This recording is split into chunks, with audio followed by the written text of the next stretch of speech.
আমরা গভীরভাবে আশাবাদী মাত্র 5টা বছর লাগবে, বাংলাদেশের চেহারা পাল্টে যাবে ইনশাআল্লাহ।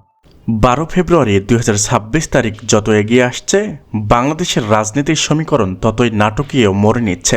দীর্ঘ সময় বাইরে থাকা বাংলাদেশ জামায়াতে ইসলামী এখন নির্বাচনের মূল লড়াইয়ে সবচেয়ে বড় চমক হিসেবে আবির্ভূত হয়েছে। সারা দেশে জামায়াতে বিশাল বিশাল জনসভা ও শৃঙ্খলা প্রচারে কি তবে কপালে চিন্তার ভাঁজ ফেলছে বিএনপির? ভোটাররা বলছে জামায়াতের এবার ক্লিন ইমেজ আর দুর্নীতির অবস্থান সাধারণ মানুষের মনে নতুন করে জায়গা নিচ্ছে। কিন্তু বিএনপির কেন এই অস্বস্তি? জামায়াতকে নিয়ে কেন হঠাৎ সুর বদলালেন মির্জা ফখরুল? বিস্তারিত থাকছে আজকের প্রতিবেদনে।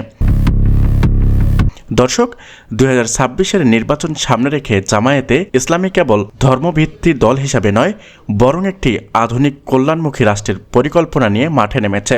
সম্প্রতি রাজনীতির একটি 5 তারকা হোটেলে পলিসি সাবমিট 2026 আয়োজনের মাধ্যমে তারা তাদের অর্থনৈতিক ও সামাজিক ভিশন তুলে ধরেছে।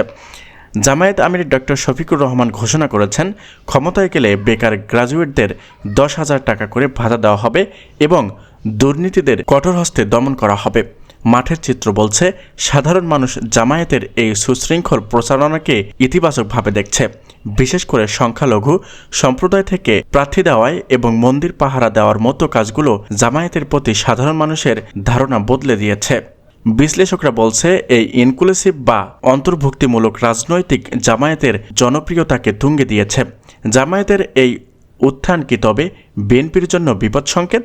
সম্প্রতি এক জনসভায় মির্জা ফখরুল ইসলাম আলমগীর জামায়াতকে স্বাধীনতা বিরোধী তকমা দিয়ে ভোট না দেওয়ার আহ্বান জানিয়েছে।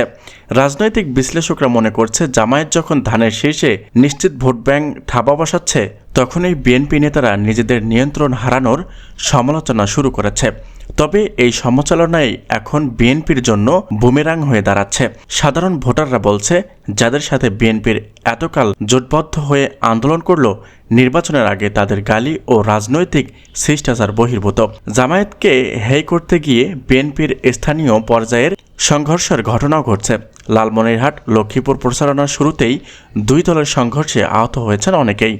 জামায়াত এবার নয়, তারা পাশে নিয়েছে জুলাই বিপ্লবের অন্যতম শক্তি জাতীয় পার্টি এনসিপিকে। এই 10 দলীয় জোটের মূল তরুণ প্রজন্মের ভোটারদের টার্গেট করেছে। প্রায় 44% তরুণ ভোটারের এবার ফ্যাক্টর। জামায়াত দুর্নীতিমুক্ত ভাবমূর্তি এবং এনসিপি তরুণের তেজ মিলাতে নতুন শক্তির জন্ম দিয়েছে। বিএনপি যখন তাদের বিদ্রোহী সামাল দিতে হিমশিম খাচ্ছে, তখন জামায়াত 214টি আসনে একক প্রার্থী দিয়ে শৃঙ্খলা বজায় রেখেছে।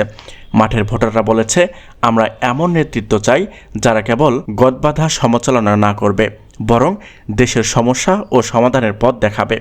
জামায়াত এবার সুশৃঙ্খল ক্যাডার ভিত্তিক প্রচারণা ভোটারদের সেই জায়গায় নিয়ে যাচ্ছে। তো দর্শক, জামায়াত ইসলামের এই বিশাল জনসমর্থন কি শেষ পর্যন্ত ভোটের বাক্সে প্রতিফলিত হবে, নাকি বিএনপির সমালোচনাই ধানের শীর্ষকে আবারও জয়ের বন্দরে নিয়ে যাবে? নির্বাচনের এই ফ্রেন্ডলি ফায়ার কি তবে তৃতীয় পক্ষকে সুবিধা দেবে? 12 ফেব্রুয়ারির ব্যালটেই মিলবে সব প্রশ্নের উত্তর। তো দর্শক, সব মিলিয়ে নির্বাচনের প্রতিটি মুহূর্তের আপডেট পেতে আমাদের চ্যানেলটি সাবস্ক্রাইব করে আমাদের সাথেই থাকুন। ধন্যবাদ।